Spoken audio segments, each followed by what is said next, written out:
Howdy, folks, and welcome to your storm chasing forecast show for Wednesday, August 5th. I am Gabriel Harbor, and once again, International Man of Mystery, Stephen Cross, our junior coach. How's it going, Stephen? It's going great, Gabe. You are what, South Carolina today? You were in North Dakota getting kissed by a fish. Was it North Dakota or Uh, Minnesota a couple of days ago? Minnesota, yeah. Okay, right next to North Dakota. You were in Minnesota getting kissed by a fish. You were in a Yep. random basement last month at one point, so you've just been all over the U.S. Yeah, I've been everywhere. I was on the West Coast not even a week ago. We were over here in San Diego, went down over here to the Coronado Islands in Mexico, then I was back in Dallas, then went up to Bemidji, Minnesota, and we saw a tornado right up here near the Red Lakes with Tornado Pagey, Bryce Shelton. That was a lot of fun. Little weak tornado. We did that forecast show with Kyle, and there was a low, but not zero, tornado risk. And I flew up there. StormNet was really insistent on having a tornado up there. It said 1 to 4. It was very high probabilities. It was in the oranges, like 60%. That's pretty high, but the number of tornadoes was low, but it was very confident in at least one tornado. I'm like, this model is really good.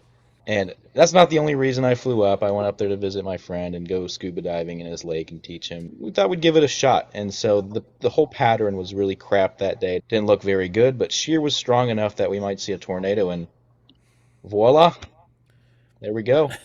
Later. I love how you kept us on the edge of our seats. I thought you were about to click to show the picture multiple times there, but you kept building it up, and then voila! Look at that absolute Yep. maxi wedge just I scouring know. the forest. If you look closely, it kind of looks like Enid. Well, Enid look Oklahoma. to the right there. You see that like little piece of rising scud to the right? That's like a dead man Mhm. walking right there. That's the first thing I thought of. Yeah, it was probably EF4 Dead Man Walking right there. All right, Stephen. But no, Well, it took we're happy. We're happy it for took you, a man. couple trees, yeah. It was awesome. It was just me, my friend Will, it was Bryce Shelton and Paige Bernomas, and we all met up at the gas station, and we're like, let's go do this. And yeah, went right, spun up right on top of them, and we saw it from the distance. It was uncondensed, but yeah, took out a few trees. We ended up clearing the road, but yeah, this was the StormNet signal, 6 days out, July 28th, and look at that, the stars where the little tornado happened. I'm extremely impressed at how much it nailed that. The region, it was just so insistent on that region, a low amount of tornadoes, but it said there would be at least a tornado, and it's exactly what we got. It was pretty crazy. So yeah, that was a lot of fun. My first Minnesota tornado. Nothing special, but we saw it. Voila, my friend. And we are also going to see what the forecast for today is like. That's, of course, why we are all here. As much as I would like to say we do this show just to check out how Steven's been doing with his storm chasing over the past X number of days, we are, in fact, here to actually give a forecast to all of you folks. So, Stephen, why don't you give us a high level overview of what people can expect with this marginal risk and 2% tornado probability we're looking Yeah. at across the Illinois, Missouri, Iowa area today? Yeah, so this is going to be a very brief forecast. I've looked into it very simply. We're just going to go over the basics, nothing too complex. We have multiple areas of interest. We have this marginal risk for maybe a low, it's a very low chance of a tornado. It's mainly a wind day if you like wind. We could see a spin up here in this green region across the Midwest, but just a typical August day as a mid-level shortwave interacts with this moisture over here. But we have another risk over here, the Texas Panhandle, Oklahoma Panhandle, extreme southeastern Colorado, and New Mexico. This is just going to mainly be a wind risk. We'll go over that risk very briefly, and then just another typical monsoonal day over here in southeastern Arizona. So it's just a very, very August setup, very classic. So we'll go over all of these risk areas in a minute. Very good. And unless you have been living under a rock recently, folks, you have heard about Weatherfront. That, of course, is the lovely tool that Stephen has up in front of him right now. Link in the description. Grab yourself a mobile subscription, and it'll give you access to the browser app that Stephen is using right now. And it'll also give you access to the desktop app. Android, if it's not already out for you when you're watching this, it should be rolling out soon. I know that it's been a limited release so far, so just keep your ears to the ground on that. And iPhone people, of course, you can go nuts right away. So, Stephen, go ahead and take it from the top. What is our forecast for this afternoon/evening? Just another typical August day, or perhaps August night. Just high pressure dome over the southern U.S. here. You can see this trough going across the northern U.S., across the northern plains. We've got a little area of spin, upper level low here across the southeast. This is bringing some storms right over top of me right now in Charlotte. Just very typical summertime pattern across the U.S. So for today's risks, we're going to have that trough is going to progress eastward over the day, and we should have this mid-level shortwave moving through our area of interest. It's going to be a glancing blow risk. You can see here our main risk area is across southeastern Iowa, northeastern Missouri, and to western Illinois. And you can see that shortwave is going to be moving into the region here. That shortwave is going to be interacting with a frontal boundary here. You can see northern winds. It's a cold front moving through the area. It's going to be moving through tonight, I believe, into morning. But it's going to stall out and become a stationary front.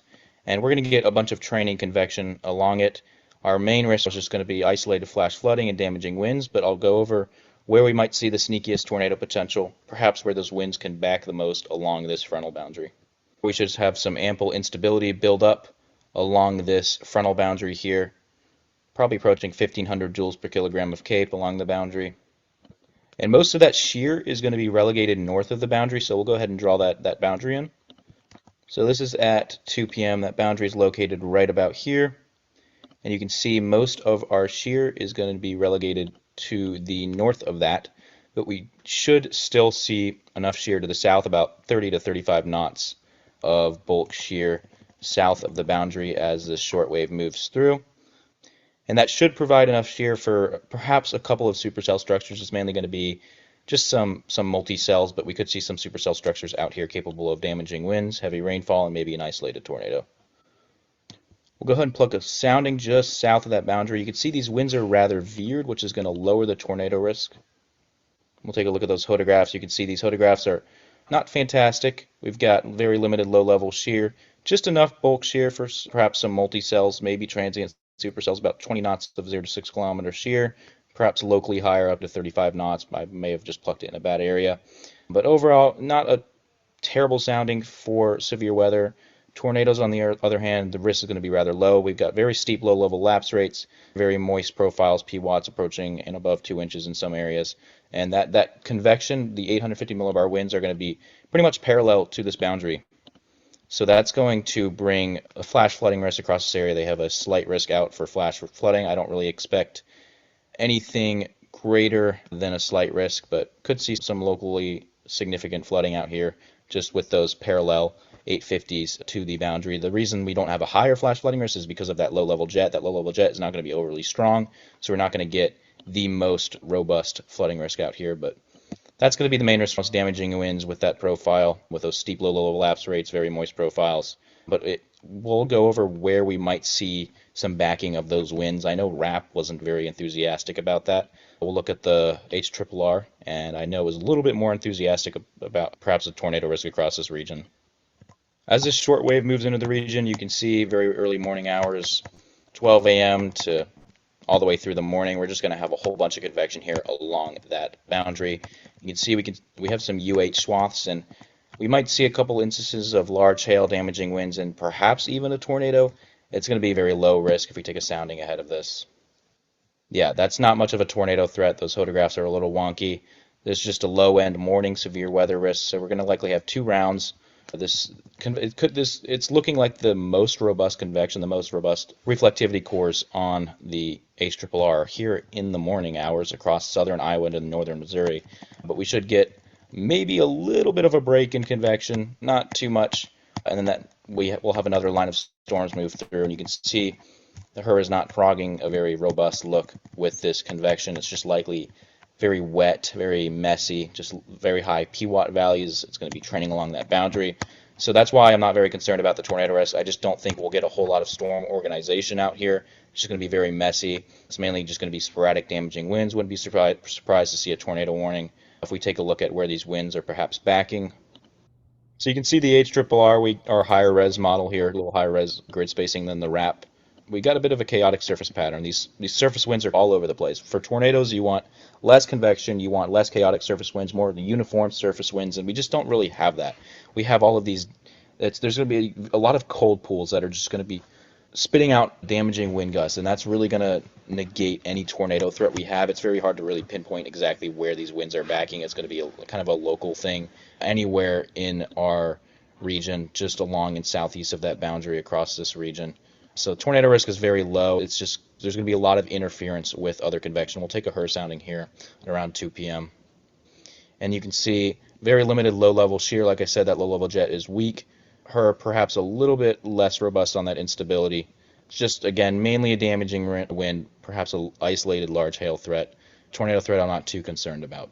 Have you ever wanted to spend a full week chasing storms? We're opening up seats for another 2027 tour after our previous 2 rounds sold out almost immediately. You'll take part in daily forecast discussions, target selection, and the real-time decisions that shape every chase day. Seats are limited, and this tour is priced to make an unforgettable storm chasing experience more accessible.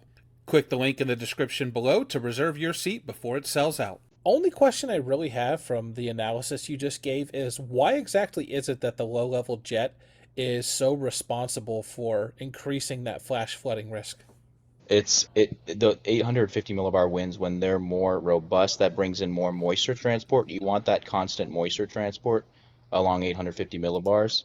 And when you have a weaker low-level jet, you just don't have as much moisture transport, so you don't get as much heavy rainfall. All right, Stephen, let's go ahead and take a look at the cams now. What are we looking at on the old convection-allowing models? All right, again, the HRRR has a lot of convection along that frontal boundary throughout the morning and afternoon into the evening, and then it'll clear out by the later evening across our risk area, move further south into portions of Missouri. Let's look at the good old Rufus. Same thing, convection throughout the morning. And then I'm more leaning towards our main severe risk being in the morning hours, early morning hours for our most robust severe weather cores, damaging winds, perhaps some large hail across southeastern and southern Iowa here. Because you can see later in the day, it just gets very soupy, very messy. We don't have that high. It's a marginal risk, so we're not expected to see much out here. And it's mainly going to be lots of heavy rainfall, mainly a flash flooding risk, isolated gusty winds with any heavy cores. I think Rufus has a similar handle to this as the HRRR. Look at our NSSL models. You can see that signal here in southeastern Iowa showing some supercellular activity, diminishing throughout the day, and we mainly get heavy rain out here. This NSSL model is a lot clearer and further north, perhaps with that frontal boundary. And let's look at the NAN 3K, again showing that most robust activity just south of Des Moines, east of Omaha in the early morning hours, pivoting eastward, and then a lot less convection than the HRRR or other models were showing later on in the day in our main risk area. And I do want to show our signal here across models. So here's our signal across the models. Here's the NAM. Here's the HRRR. Rapid refresh. Version 2. Further north, NSSL models. So it's looking like the greatest corridor for severe potential is going to be in the early morning hours across this region. I think it's just going to be very messy across this region, which is where our outlook is. And I'm pretty sure our outlook for this region over here is mainly covered by the outlook today, because it extends till, I believe, is it 12Z the next day? Yeah, I believe it's about 7 a.m. the next day, Central Time. If we look at our outlooks here, you can see this outlook is out, and that's going to cover the severe risk for morning, low-end wind risk, low-end hail risk, before later on in the day we get our severe risk, low-end tornado risk, low-end wind risk. But yeah, if we're talking strictly the whole day, our main severe risk, probably most robust, is going to be in the early morning hours across southern Iowa, just east of Omaha, south of Des Moines, before we pivot to a very low-end tornado risk later in the day along that frontal boundary, perhaps where those winds can back. Overall, going to be a very messy day out here, but just a bunch of rain, flash flooding risk, perhaps isolated gusty winds out here. Remember to check out those links in the description below, and then watch another video.